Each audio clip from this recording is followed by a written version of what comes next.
अस्सलाम वालेकुम व्यूअर्स, मैं साजिद काजी हूँ और एक और वीडियो के साथ आपकी खिदमत में हाजिर हूँ। रियल एस्टेट ने पाकिस्तान में लोगों की इन्वेस्टमेंट्स बर्बाद कर दी हैं। जितनी भी इन्वेस्टमेंट्स रियल एस्टेट में हो रही थी पिछले 3-4 साल में, उसमें लोगों को नुकसान हो रहा है और लोग जो है वो अपनी फ़ाइलें बेचने जाते हैं तो बिकती नहीं हैं, रीसेल में माइनस में आधी कीमत में उनको बेचनी पड़ रही हैं। ये बहुत सारे कंसर्न्स जो हैं ये चल रहे हैं, जिसकी वजह से लोग कहते हैं कि रियल एस्टेट का रिवाइवल पाकिस्तान में ख़ास तौर पे मुमकिन नहीं है। और ऑलरेडी इस्लामाबाद की मार्केट की स्पेसिफिकली अगर बात की जाए तो यहाँ आने वाले 10, 12, 15 साल के अंदर भी लोगों की इन्वेस्टमेंट्स की रिकवरी अभी पॉसिबल नहीं हो सकती। तो क्या इसमें सदाकत है, कितनी हद तक जो है वो चीज़ें इस तरह से होंगी या नहीं होंगी, और अभी जो नुकसान हो रहा है उसके अंदर लोगों को किस तरह से नुकसान हो रहा है। अवेलेबल इन्वेस्टमेंट ऑप्शंस जो आज आप कर सकते हैं, जहाँ पे आपके पास आज इस पोजीशन में ऑप्शंस जो है आपके सामने मौजूद हैं, उनका फ्यूचर क्या है और किस तरह से आपको मुहतात रहते हुए इन्वेस्टमेंट करनी चाहिए। ख़ास तौर पे अगर हम बात करें तो over the period of last 5 years लोगों ने इन्वेस्टमेंट्स की और इसमें हमने देखा कि क्योंकि मार्केट के अंदर एक बहुत ज़्यादा हलचल थी रियल एस्टेट में,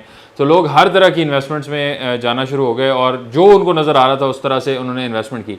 जहाँ पे ज़्यादा नुकसान है, मैं आज कुछ चीज़ें जो है मैं मेंशन करता हूँ। ऐसे कुछ प्रोजेक्ट्स हैं जिन्होंने आज तक इन पिछले 5 साल के अंदर एक ईंट भी अपने प्रोजेक्ट के ऊपर नहीं रखी, किसी तरह का डेवलपमेंट का काम नहीं किया, उनकी फ़ाइलें मार्केट में बेचना बिल्कुल मुश्किल है। अभी मेरे सामने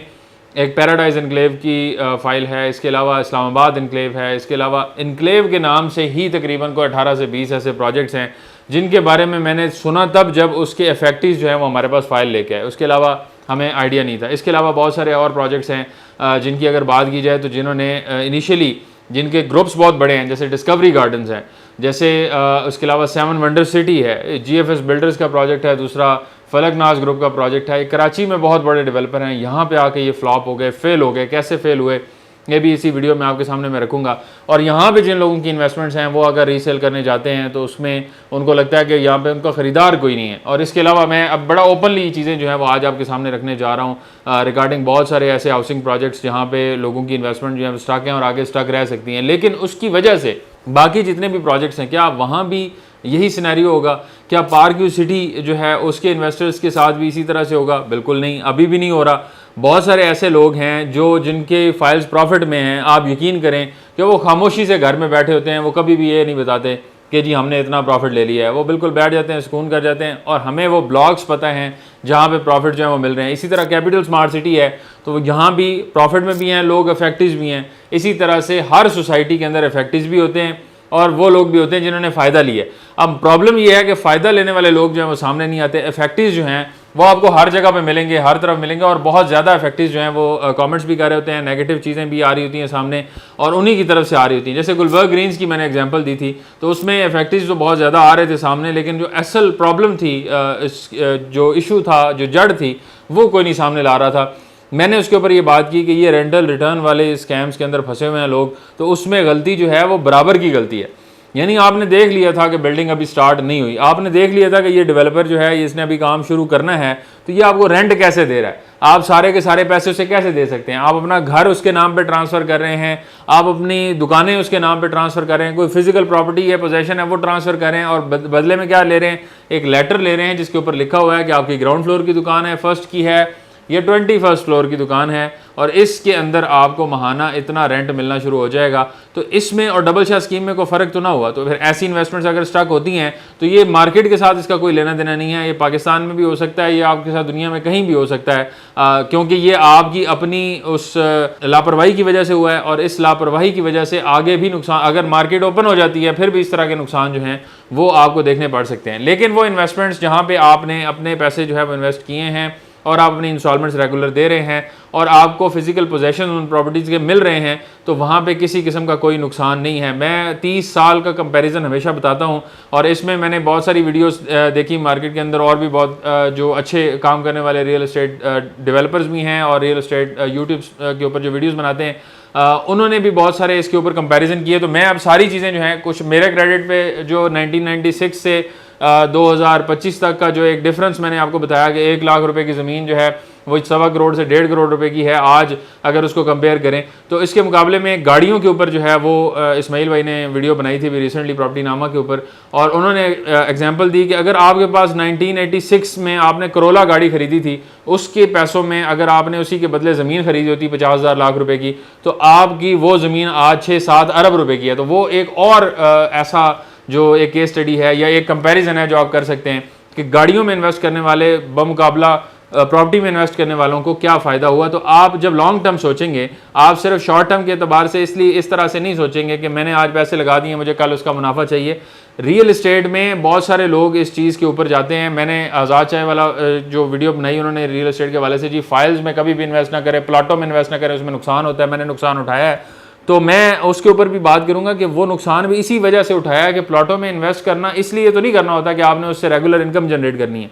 आपके पास जो एक्स्ट्रा अमाउंट है जिसके लिए आपने एक तो फ्यूचर पॉइंट ऑफ व्यू से आपने अपनी फैमिली के लिए देख के ऐसी इन्वेस्टमेंट करनी है कि जहां पे आपको ये पता हो कि एक सेंस ऑफ सिक्योरिटी हो कि मेरे बच्चे जो हैं वो इस प्रॉपर्टी को यूटिलाइज करेंगे। आपका अपना घर नहीं है तो आपने अपने घर बनाने के लिए कोशिश करनी है, तो वो भी आपने प्रॉपर्टी खरीदनी है। और इसके अलावा अगर आप कोई ऐसी लैंड खरीदते हैं जहाँ से आप एग्रीकल्चर से जो अमाउंट को इनकम जनरेट कर सकते हैं, या अपना एटलीस्ट जो है वो साल का सब्जी वगैरह का इस तरह का जो अखराजात हैं वो बचा सकते हैं, तो फिर इस तरह की इन्वेस्टमेंट करिए। लेकिन ऐसा कि आप बिल्डर बन जाएं, आप एज एन इन्वेस्टर मार्केट में आ जाएं, तो फिर डेफिनेटली आपको उसमें नुकसान होगा, क्योंकि अपना जो काम होता है इंसान वो बेहतर तरीके से कर सकता है। दूसरे के काम में अगर आप कोशिश करेंगे तो कोई पहले नंबर 1 तो आपको करने नहीं देगा, और अगर वो आप करने की ज़्यादा कोशिश करेंगे तो आपको उसमें टाइम लगेगा, आपको सेटल होते मे बी 2 साल 3 साल लग जाएं, और लोग इतना सब्र नहीं करते तो फिर इसमें नुकसान कर बैठते हैं। और फिर वो लोगों को बताते हैं कि जी आपने रियल एस्टेट में जो है इन्वेस्टमेंट नहीं करनी, प्लॉटों में इन्वेस्टमेंट नहीं करनी, इसमें आपको नुकसान हो सकता है।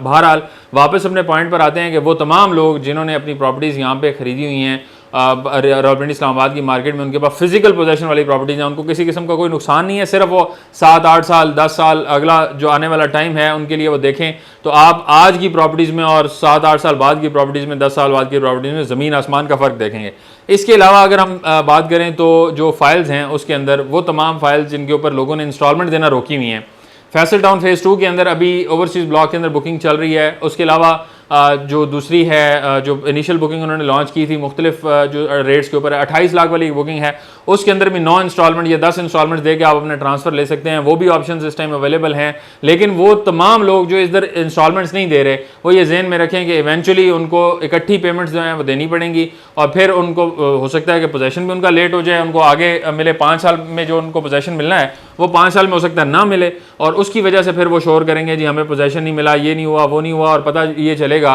कि उन्होंने तो पेमेंट नहीं दी भी। इसी तरह से कैपिटल स्मार्ट सिटी है, इसी तरह से ब्लूबर्ड सिटी है, इसी तरह से पार्क व्यू सिटी है। अगर आपकी इंस्टॉलमेंट्स जो ड्यू हैं वो आप टाइमली नहीं देते तो आपको उसके अंदर प्रॉब्लम हो सकती है। प्राइसेस की अगर बात करें तो फैसल टाउन फेज़ 1 में 7 मरला प्लॉट की प्राइस जो है वो इस टाइम चल रही है अराउंड 95 लाख से 1 करोड़ 20 1 करोड़ 30 लाख। फैसल टाउन फेज़ 2 के अंदर अगर बात करें तो यहाँ पे आपके पास यही जो है वो 45 लाख के अराउंड आपको 7 मरला का प्लॉट जो है 40 से 45 के अराउंड मिल जाता है, और इससे कम में भी मिल जाता है। अगर आप लमसम में लेना चाहें तो उसमें 20% डिस्काउंट भी है। इसी तरह से 5 मरला का प्लॉट जो है वो आपको 34-95 में मिल जाता है, लमसम में 28 लाख रुपए में मिल जाता है। और इसको आप अगर होल्ड करते हैं, आपने लिया हुआ है, आप रखते हैं, तो फैसल टाउन फेज़ 1 के कंपैरिजन में ही देखें आप आने वाले 7 8 10 साल में ये आपका करोड़ रुपए का प्लॉट होगा। लेकिन अगर आप नहीं लेते, आपने लिया हुआ है और आप उसकी इंस्टॉलमेंट नहीं देते, तो फिर आप 8-10 साल बाद लोगों को बताएंगे यार मैं लोगों की वीडियोस देख रहा था, लोगों की बातें सुन रहा था, मैंने उसकी किस्तें नहीं दी और मैं उसको जो है वो ज़ाया कर बैठा हूँ। और आप यकीन करेंगे अगर आप इस बात के ऊपर गुस्सा करेंगे कि लोग आपको कॉल करके आपसे पेमेंट क्यों मंगवा रहे हैं,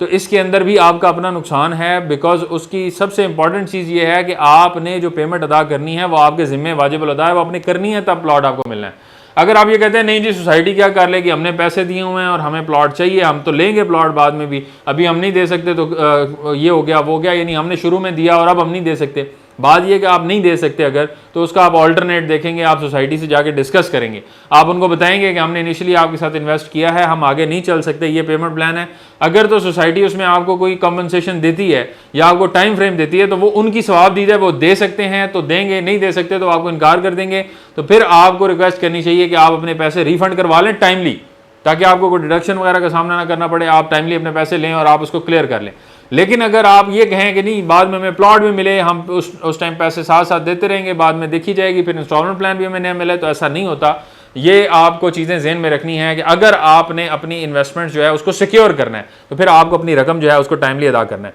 यहाँ पे अभी आज की डेट में अगर बहरिया टाउन की एग्जांपल दूँ मैं आपको, या DHA की एग्जांपल दूँ, तो माइनस में प्रॉपर्टी चली हैं वो 2-2 सवा 2-2 करोड़ वाले जो 10 मरला के प्लॉट्स हैं DHA फेज़ 3 के अंदर आज आपको वही 1 करोड़ 30 लाख से 1 करोड़ 50 लाख के दरमियान मिल रहे हैं। इसी तरह से 4-4, 4.5, 5-5 करोड़ वाले प्लॉट्स DHA 5 में कनाल के, जो सेक्टर 1 है, जो बिल्कुल इस्लामाबाद हाईवे से आप एंटर होते हैं 2 मिनट में आप प्लॉट पे पहुंच जाते हैं, आज वो 3.5 करोड़, 3 करोड़ 60 लाख, 3 करोड़ 70 लाख रुपए डिमांड में मिल रहे हैं। तो ये वो चीज़ें हैं, अगर आप आज इनमें इन्वेस्ट करके रखते हैं तो कल को आपको इसमें नुकसान नहीं होगा, बल्कि आप लोगों को बता रहे होंगे कि यहाँ पे हमने इस तरह की इन्वेस्टमेंट की हुई है और आज हमें उसमें इतना फ़ायदा है। और अगर आप आज जो अपनी की हुई इन्वेस्टमेंट है उसको भी हाथ से जाने देंगे तो फिर कभी भी आप उसमें रिकवरी नहीं ले सकते। इस हवाले से मजीद इस तरह की वीडियोज़ के लिए हमारे चैनल को लाजमी सब्सक्राइब करें। हमें अपनी दुआओं में याद रखें। मिलते हैं आपसे नेक्स्ट वीडियो में, तब तक के लिए अल्लाह हाफ़िज़।